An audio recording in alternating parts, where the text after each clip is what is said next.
While the SWTOR credit cap only applies to players not subscribed to the game, it is an option that many have deemed too low due to the lacking amount of credits that you can carry at one time. Hello everyone, this is SWTOR Snoopy here, and today I'm going to be going over combating the free-to-play credit cap. Now, a quick disclaimer, you'll still be stuck at the credit cap of 200k if you're fully free-to-play, and 350k if preferred. But these are essentially the ways to make sure you're fully topped off at any given time in the game, and just essentially not having to worry about all of your hard-earned credits going straight to the escrow system. So that's going to be this video. I hope you guys enjoy. If you do, then make sure to leave a like and subscribe, and let's get right into this guide. Alrighty guys, let's get into the guide right now. So I have 7 tips slash points that I'm going to be going over in this video.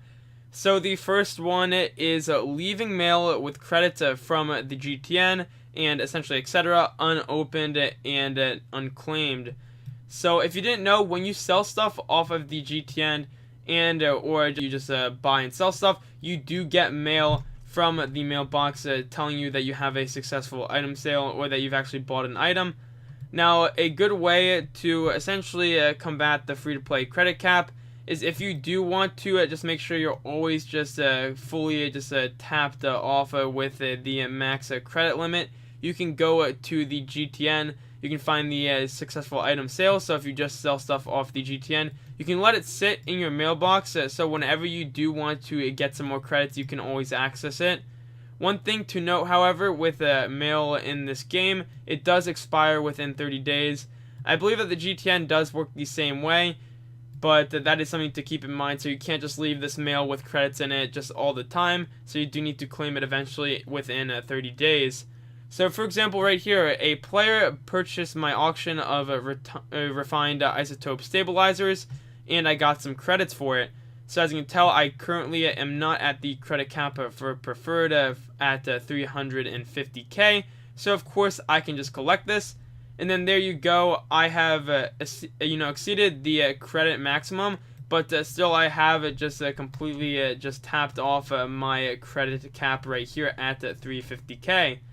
So that is something to note right there. Once again, just leaving a mail with credits from the GTN, all that different stuff unopened and unclaimed, is a very good way to just make sure you have credits at any time if you do go over the escrow limit of your credit cap. This can also, once again, apply to other things besides the GTN. You can get mail from friends and all that different stuff. Now we're going to move on to the second fact right here slash tip, and that is keeping rare crafting materials and items. So specifically right now at level 70, I like to keep refined isotope stabilizers. As you can tell just in the mail, that was what I sold. By keeping these rare crafting materials, when you sell them on the GTN, you essentially have just a way to generate credits just at almost any time.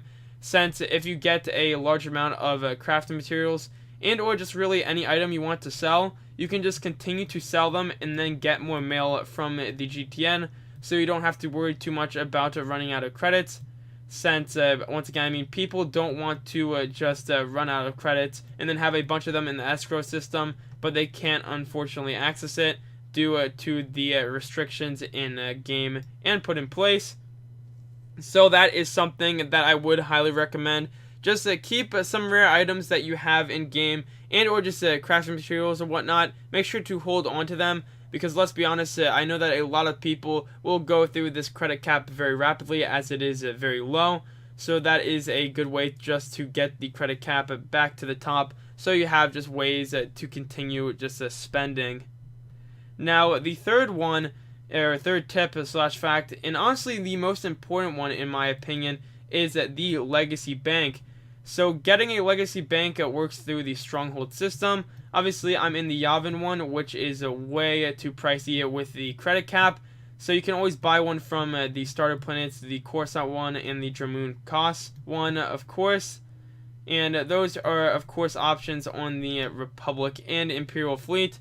Essentially, once you're able to get a stronghold, you can just do the introduction mission, and you do get a legacy stronghold storage as one of the bonus decorations for essentially just starting the stronghold mission. So once you get one of these, you can just access it. And the nice thing about this compared to a regular cargo hold is you can just access all this stuff right here. As you can tell, this is all legacy things. So if I go in another tune, I can access this. But something that a lot of people don't realize is you can withdraw credits that you throw in here, and you can deposit credits. So if you do need more credits at any point, you can always just deposit some, so you just have a really nice amount just ready for you if you do run out on a character or anything else. I mean, as you can tell, I just have even over 350k just to prove that to you guys that you can go over 350k with this legacy stronghold storage. So if you do need credits, you can always just deposit a certain amount into the legacy stronghold. So at any chance you're just really low, you need some quick funds, and you don't want to just go through this escrow system, you can just ASAP just collect some and get all the different stuff without having all of your credits just disappear into the escrow. So once again, I really highly recommend this little tip and fact right here, that the legacy stronghold storage is a very, very viable option. So that is just something right there. Now another thing you can do is mailing rare collectibles to close friends back and forth. Now a disclaimer with this is preferred can send one attachment to another player. Free to plays can't at all. So of course, if you are free to play, this fact slash tip won't really work too well. But if you have a close friend and you just want to kind of exchange items and stuff back and forth, it is always an option. I mean, right here, for example, I am preferred, as you can tell. I just have the thing right here just saying I can only get to one item. So let's just say, I just want to send it to maybe one of my alts. So just say my alt's a different person. I'm just going to give him just some rare item. It's absolutely something crazy. So of course, just say, this is a rare item right here. I can send it to him, and I can essentially just give him items. He can give me items back.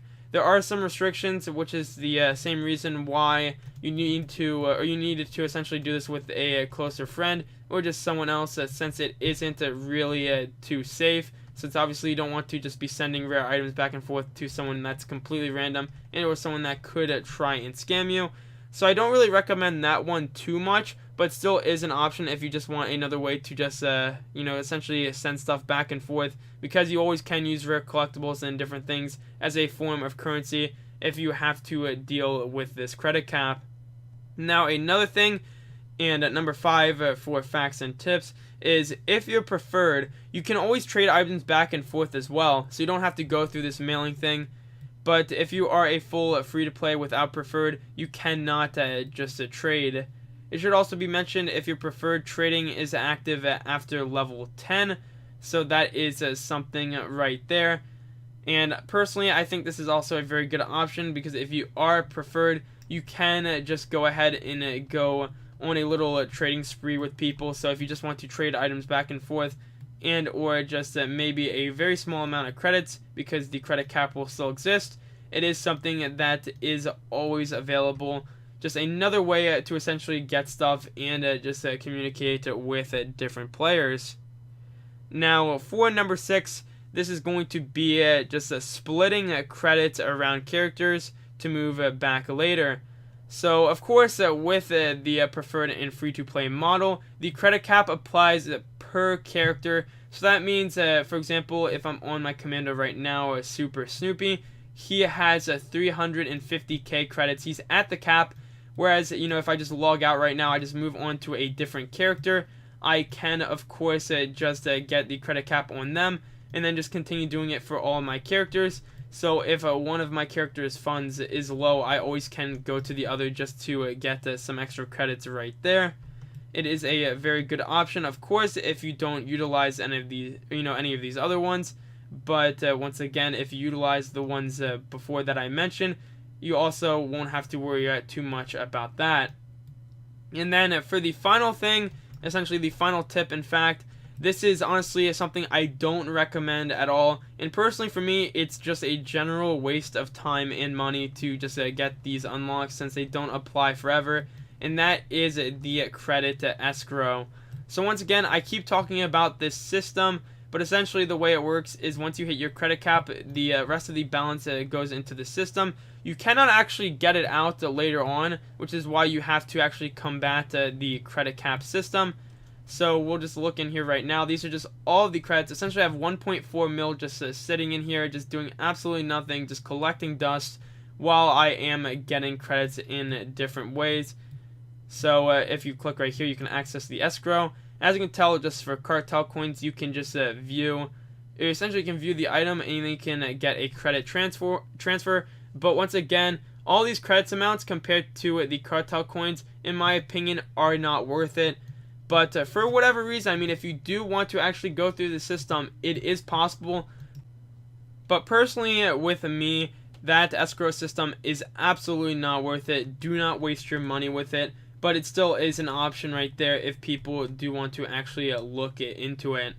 So that's going to be it for this Star Wars Republic guide video, just essentially going over just combating the free-to-play credit cap. I hope you guys enjoyed this video. If you did, then make sure to leave a like. And if you guys want to support me in more ways than one, the Patreon link, among other things, are in the description down below.